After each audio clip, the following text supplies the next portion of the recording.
और माएँ अपनी औलाद को 2 बरस कामिल दूध पिलाएंगी। जो रिजात को पूरा करना चाहेगा, इस दरमियान साहिब औलाद का फर्ज है कि माओं की रोटी और कपड़े का मुनासिब तरीके से इंतजाम करे।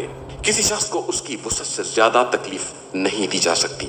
न माँ को उसकी औलाद के जरिए तकलीफ देने का हक है और न बाप को उसकी औलाद के जरिए। और वारिस की भी जिम्मेदारी है कि वो इसी तरह उजरत का इंतजाम करे।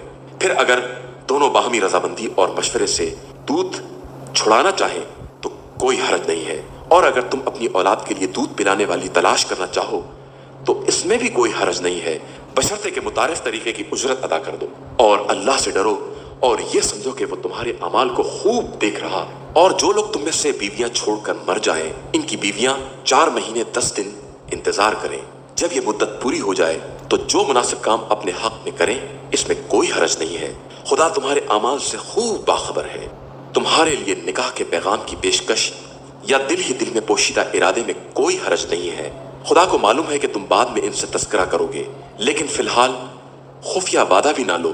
सिर्फ कोई नेक बात कह दो तो कोई हरज नहीं है।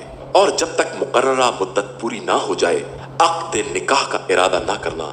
ये याद रखो कि खुदा तुम्हारे दिल की बातें खूब जानता है, लिहाजा उससे डरते रहो और ये जान लो कि वो गफूर भी है और हलीम व पुरतबार भी। और तुम पर कोई जिम्मेदारी नहीं है अगर तुमने औरतों को इस वक्त तलाक दे दी जबकि इनको छुआ भी नहीं है और इनके लिए कोई मेहर भी मुअय्यन नहीं किया है।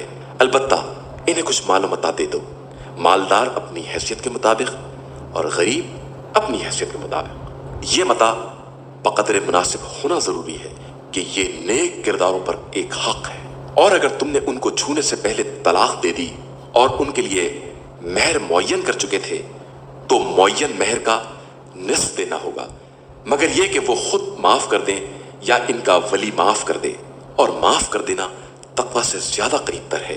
और आपस में बुजुर्गी को फरामोश ना करो, खुदा तुम्हारे अमाल को खूब देख रहा है।